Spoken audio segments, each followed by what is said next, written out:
Carl Jung disait que ce qui n'est pas intégré dans la conscience revient sous forme de destin.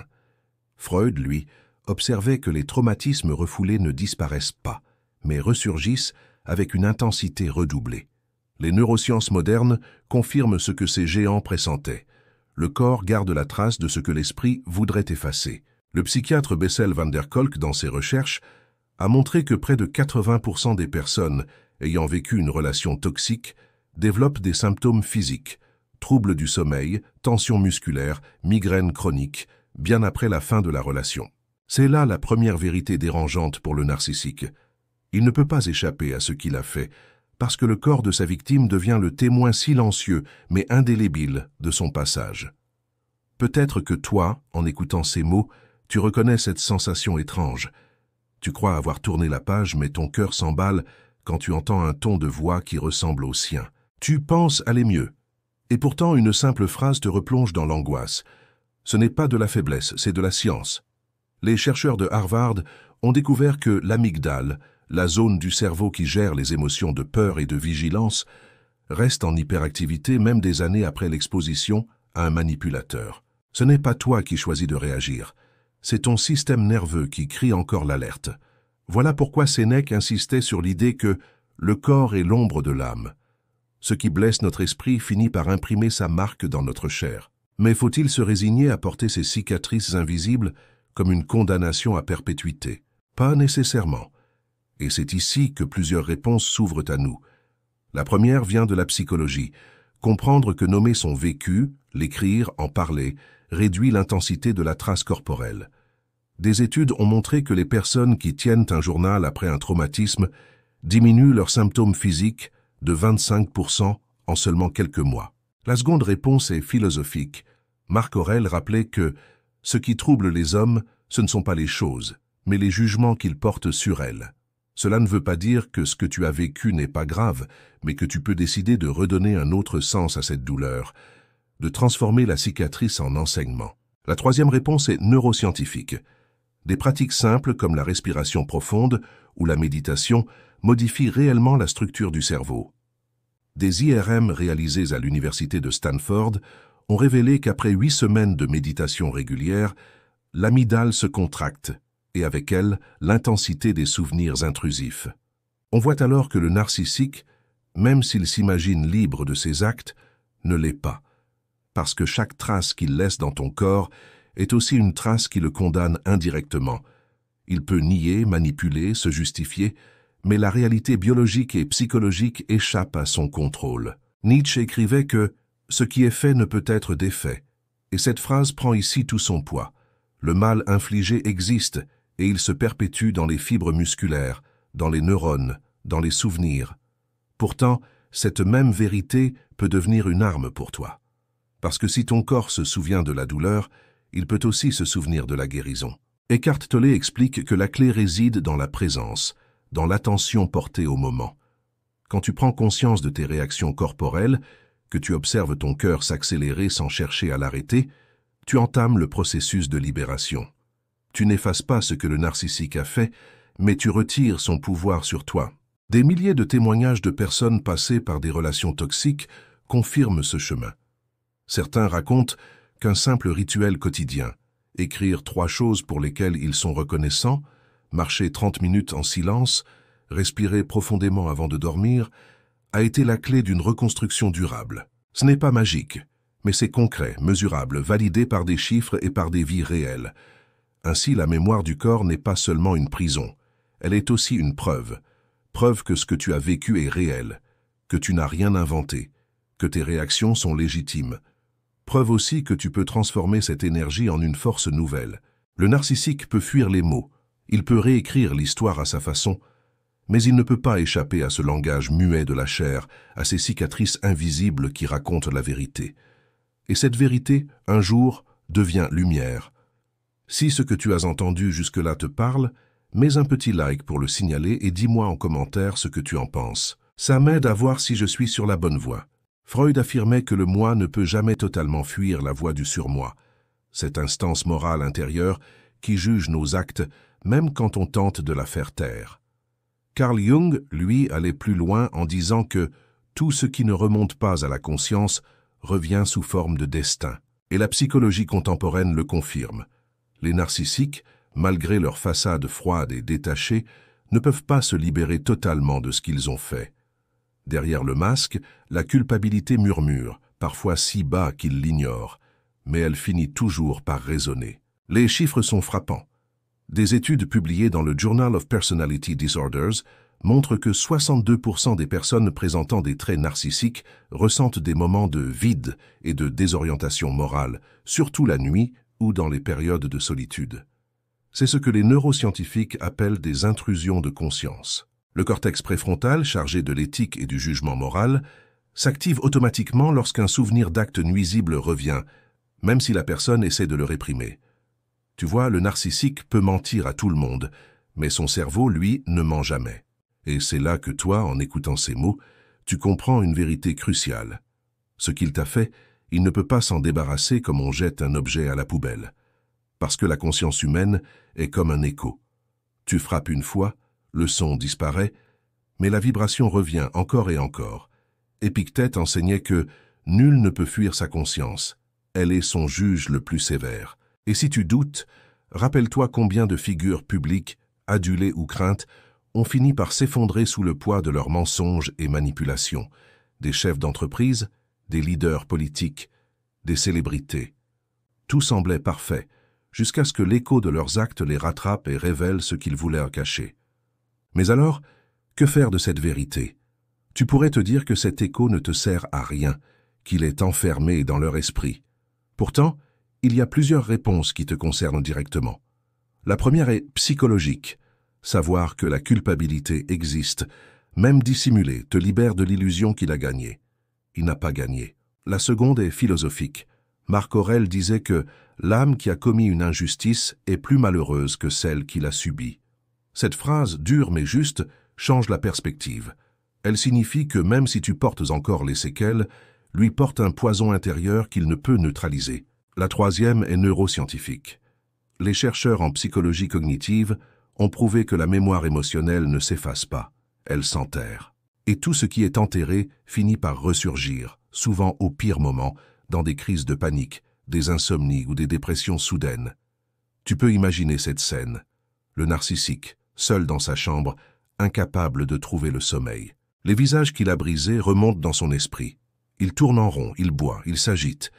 Mais rien n'apaise cette petite voix intérieure. Il peut nier le jour, mais la nuit ne ment pas. Nietzsche écrivait que « nul coupable ne peut oublier sa faute, même s'il la nie 1000 fois ». Et cette vérité devient pour toi un point d'appui. Tu n'as pas besoin de chercher la vengeance extérieure. La vie s'en charge par la mécanique implacable de la conscience. Certains vont te dire « mais les narcissiques n'ont pas de conscience ». Faux. Ils ont une conscience, mais elle est tordue, recouverte de couches de rationalisation.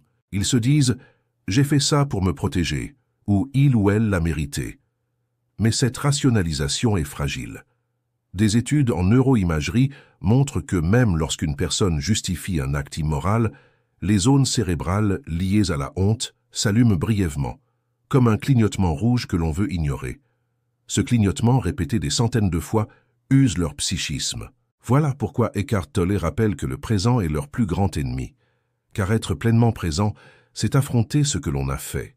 Le narcissique, incapable de supporter cette vérité, fuit constamment dans le futur, dans les distractions, dans de nouvelles proies. Mais cette fuite est une prison.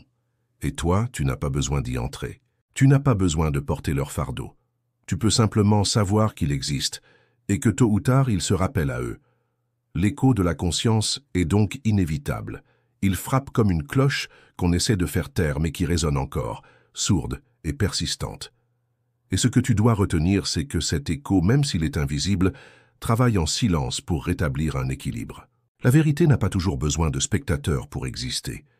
Elle existe dans le repli de la conscience, et c'est là que le narcissique est déjà condamné. Carl Jung écrivait que « la persona est ce que quelqu'un n'est pas vraiment, mais ce que lui-même et les autres pensent qu'il est ». Cette phrase prend tout son sens lorsqu'on parle du narcissique. Sa vie entière est construite comme une scène de théâtre. Il porte un masque brillant, séduisant, charismatique. Il sait séduire une foule, impressionner un collègue, manipuler un partenaire. Mais la psychologie et l'histoire montrent une vérité implacable. Aucun masque ne résiste à l'épreuve du temps. Les chiffres parlent. Des chercheurs de l'Université de l'Illinois ont suivi 300 personnes présentant des traits narcissiques sur une période de 20 ans. 74% d'entre elles ont vu leur réseau social se réduire drastiquement. Pourquoi? Parce que les masques finissent toujours par tomber. Les contradictions apparaissent, les incohérences s'accumulent, et un jour, la façade s'effondre. Le narcissique peut mentir à une personne, parfois même à 10, mais il ne peut pas mentir à tout le monde, tout le temps. Et c'est précisément là que le piège qu'il a construit se referme sur lui. Tu le sais peut-être par expérience. Au début, il semblait irréprochable. Tout le monde l'admirait. Tu te demandais même si tu étais le seul à voir ces zones d'ombre. Mais peu à peu, des fissures apparaissent. Un mot de travers, une incohérence dans son récit, un comportement déplacé en public. Et un jour, tu réalises que d'autres commencent à voir ce que tu voyais. C'est le moment où le masque se fissure. Marc Aurèle rappelait que la vérité est comme le soleil, on peut la cacher un temps, mais elle finit toujours par briller. Mais comment cette façade se brise-t-elle exactement? Il y a plusieurs réponses. La première est psychologique. Le narcissique vit dans une dissonance constante entre ce qu'il est et ce qu'il montre. Cette tension est énergivore. Des études en psychologie clinique démontrent que maintenir une image de perfection demande une dépense cognitive énorme. À long terme, cette fatigue se traduit par des erreurs, des oublis, des comportements impulsifs. La deuxième réponse est sociale. Plus il interagit avec d'autres, plus il multiplie les mensonges. Or, des chercheurs ont calculé qu'un individu qui ment régulièrement doit se souvenir de 20% d'informations en plus pour maintenir ses récits cohérents. Le cerveau humain, limité, finit par craquer. La troisième est existentielle. Comme Nietzsche l'a écrit, ce qui est construit sur le mensonge finit par s'effondrer sous son propre poids. Et là, toi qui écoutes, tu dois comprendre que tu n'étais pas fou ni paranoïaque. Les incohérences que tu avais vues étaient réelles. Tu étais simplement en avance sur les autres. C'est souvent comme ça. Les proches du narcissique ne voient pas immédiatement. Mais lorsque les fissures deviennent trop visibles, le regard des autres change. Des collègues qui se méfiaient commencent à parler. Des amis qui l'idolâtraient prennent de la distance. Ce n'est pas une vengeance spectaculaire, mais une érosion lente et inévitable.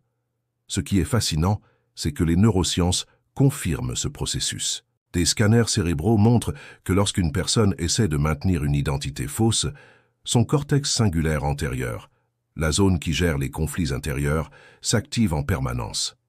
Cette hyperactivité crée stress, anxiété, parfois même des somatisations physiques comme l'insomnie ou les douleurs chroniques. Le masque devient donc une torture intérieure. Eckhart Tolle raconte que plus on joue un rôle, plus la vie se charge de nous rappeler que ce rôle n'est pas nous. Chez le narcissique, ce rappel se fait brutalement.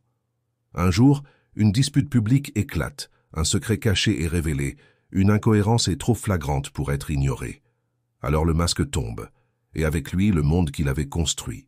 Là encore, cette vérité est libératrice pour toi.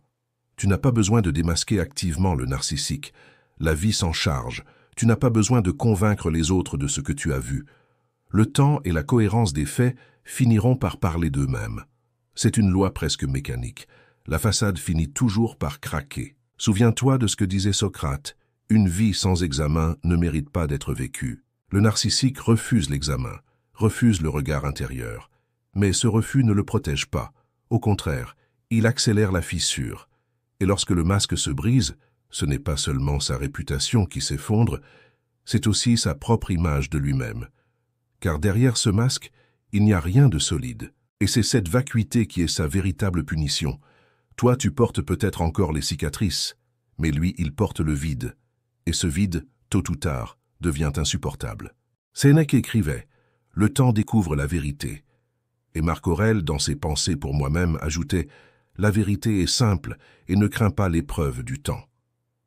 Ces deux voix anciennes se rejoignent dans une évidence que la psychologie moderne et la science confirment. Les mensonges, les manipulations, les récits fabriqués ne survivent jamais à la durée. Ils peuvent séduire un instant, contrôler pour un temps, mais inévitablement la cohérence de la réalité finit par s'imposer. Les chiffres le prouvent. Des chercheurs de l'Université de Californie ont étudié sur 10 ans la mémoire des menteurs chroniques. Résultat, plus de 90% de leurs récits présentaient des incohérences majeures au bout de quelques années. Et c'est logique. Le mensonge exige une mémoire surhumaine.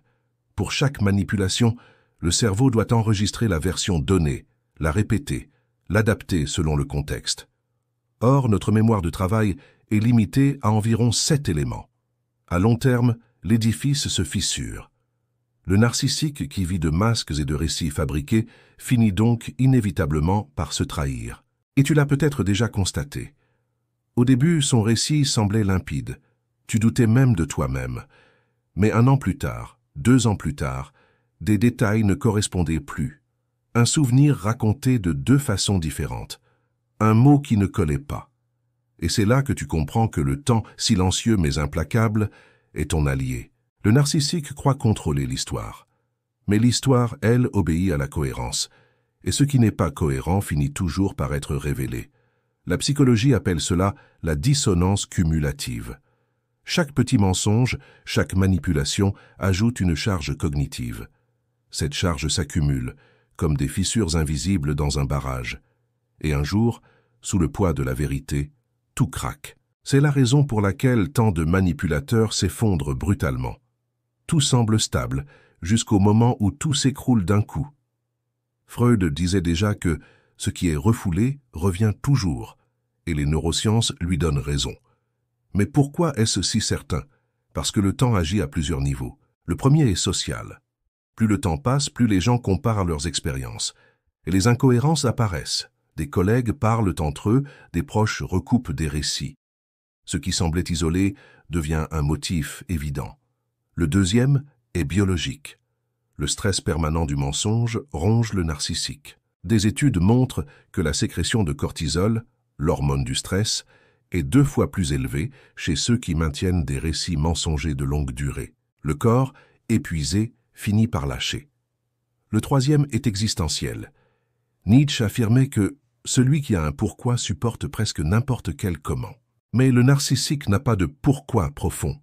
Ses récits sont creux, et le vide, avec le temps, se révèle. Tu peux alors comprendre quelque chose de puissant. Tu n'as pas besoin de courir derrière la justice immédiate. La justice du temps agit toujours. Elle agit en silence, dans les détails, dans les contradictions. Elle agit dans les relations qui s'érodent, dans les regards qui changent, dans les vérités qui se recoupent. Et ce processus est irréversible. Tu n'as pas besoin de convaincre. Tu n'as pas besoin de te battre sans fin. Le temps travaille pour toi.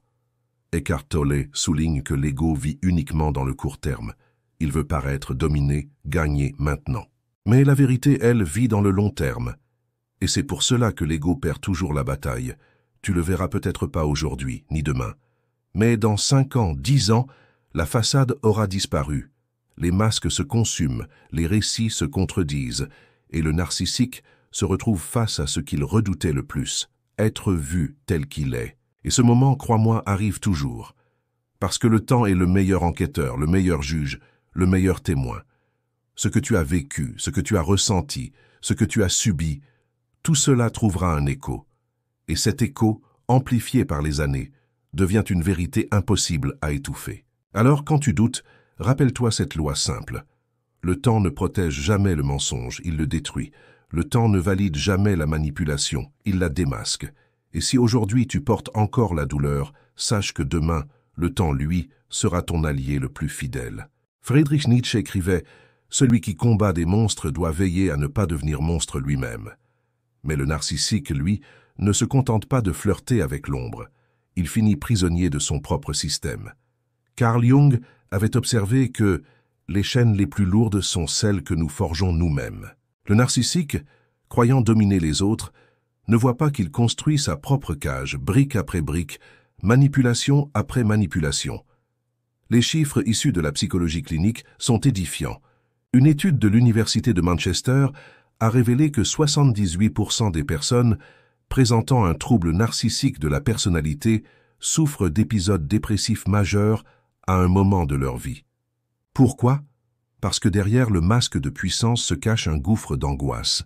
Le narcissique est piégé dans une contradiction permanente. Il cherche admiration et contrôle, mais il ne peut jamais les stabiliser. Chaque relation devient une lutte, chaque succès un vide, chaque miroir un rappel cruel de son instabilité intérieure. Tu l'as sûrement remarqué. Derrière son assurance, il y avait toujours un besoin maladif d'être validé. Derrière ses critiques, une peur panique d'être découvert. Et ce besoin insatiable devient la chaîne la plus solide de sa prison. Plus il exige de reconnaissance, plus il dépend de l'extérieur. Plus il humilie, plus il s'isole. Plus il manipule, plus il se déconnecte de toute authenticité. Ce cercle vicieux n'est pas une force, c'est une cage. La philosophie stoïcienne éclaire cette vérité. Épictète rappelait que l'homme libre est celui qui vit selon la raison, non celui qui vit selon ses passions. Or, le narcissique est totalement esclave de ses passions, le besoin d'être admiré, le besoin de contrôler, le besoin d'écraser pour se sentir exister. Il croit posséder les autres, mais ce sont ses pulsions qui le possèdent.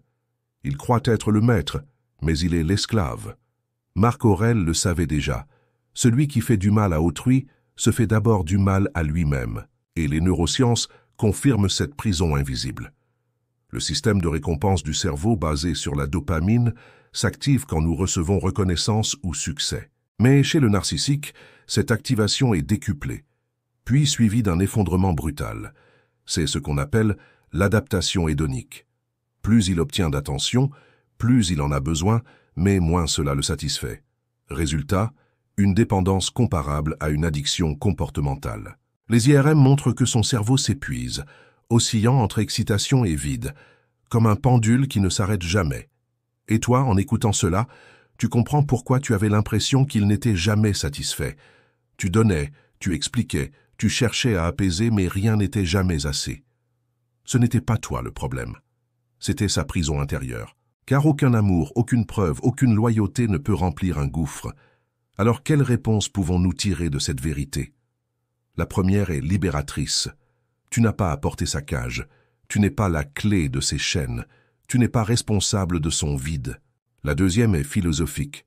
Tu peux apprendre de cette situation que la véritable liberté se trouve dans l'autonomie intérieure, pas dans la dépendance au regard d'autrui. La troisième est pratique.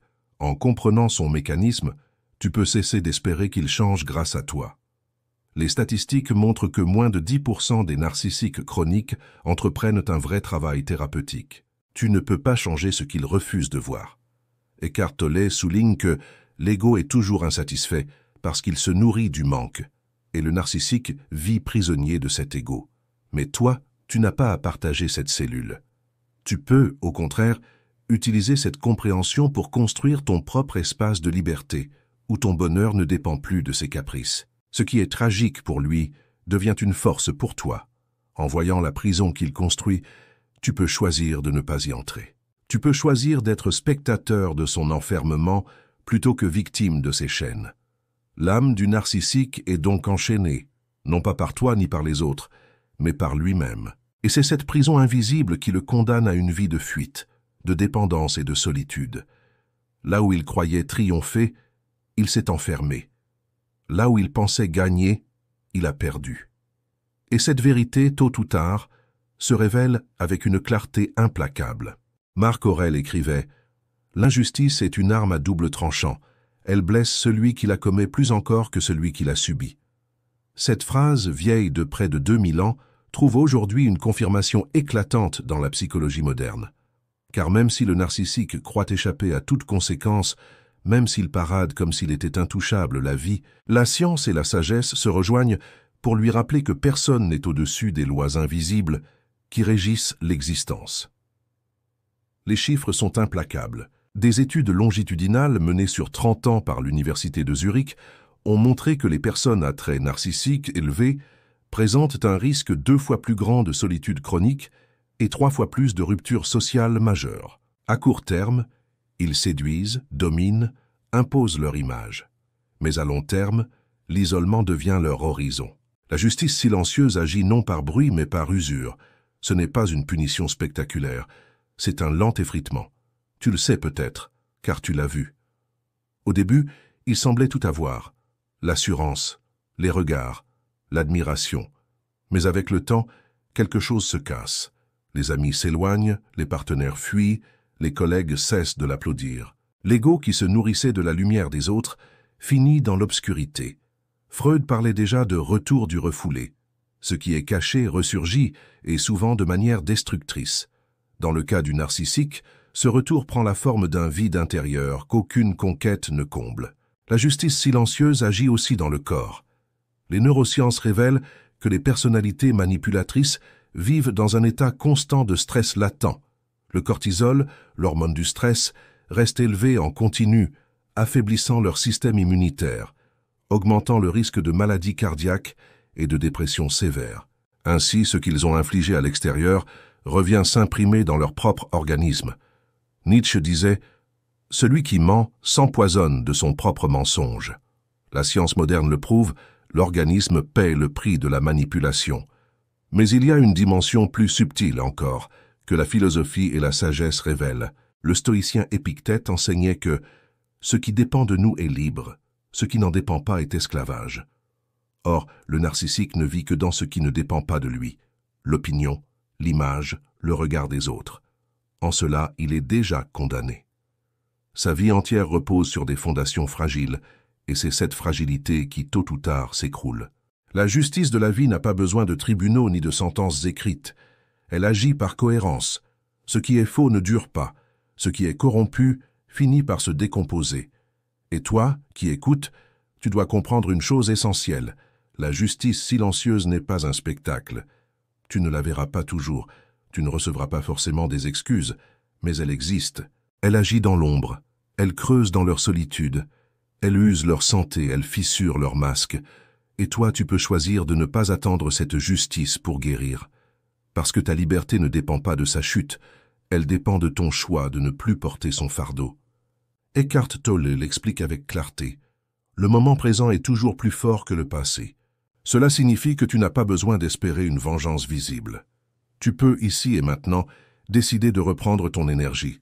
Parce que pendant que lui s'épuise à maintenir son théâtre, toi, tu peux construire une réalité solide, enracinée dans ce qui est vrai, simple, durable. La justice silencieuse, c'est aussi cela, voir que la vie rétablit toujours l'équilibre. Pas de manière bruyante, mais de manière profonde. Elle ne crie pas, elle agit. Et plus tu comprends cela, plus tu réalises que tu n'as jamais été la partie faible de l'histoire. Tu as été blessé, oui. Mais lui, il est prisonnier de sa propre sentence. Alors retiens ceci. Ce que le narcissique a fait ne disparaît pas dans le néant. Son corps, son esprit, sa conscience en portent déjà le poids. La justice ne se crie pas, elle se vit. Et ce verdict-là, inévitable et silencieux, est déjà en marche. Si tu veux aller plus loin, va jeter un œil aux autres vidéos de la chaîne, tu trouveras sûrement des sujets qui vont te parler. Et si tu veux que je traite un thème en particulier, dis-le-moi en commentaire.